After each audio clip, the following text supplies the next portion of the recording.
Et je vais te donner un exemple qui m'est arrivé il y a 2 week-ends de cela avec mon neveu qui venait à la maison puis qui voulait jouer sur l'ordinateur. Alors c'est ça, j'ai fait le test, j'ai dit ok, voici l'heure, il y avait une petite l'heure devant lui, puis il y en avait aussi à côté que tout le monde pouvait voir. Et je lui ai dit, je pense, en tout cas, je lui ai donné 45 minutes, puis je lui ai dit de telle heure à telle heure, je veux que tu regardes, que tu m'avertis que, ah, j'ai voulu le responsabiliser, que ça soit lui qui me dise, ma tante, Tati, ben, on va dire, il est 1h40, parce que j'avais donné 45 minutes. Il est 1h40. Je voulais que ce soit lui qui m'avertit.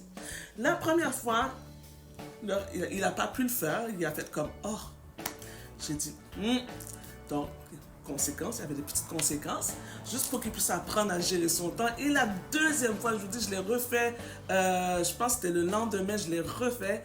Et franchement, il m'a averti 5 minutes d'avance pour me dire que, ok, il est 1h40, on m'a dit que c'était ça, il est 1h40, il me reste 5 minutes, Tati. Là, j'ai fait, waouh, il a compris. Donc, voici un exemple qui donne vraiment aux enfants, qui apprennent à l'enfant vraiment la valeur du temps. Des recherches indiquent que les enfants qui apprennent à gérer leur temps dès le jeune âge ont de meilleures performances scolaires. Ensuite, une autre étude aussi a démontré que les enfants qui ont des routines quotidiennes régulières, ont de meilleures compétences organisationnelles et ce qui contribue à une meilleure performance académique pas à court terme mais à long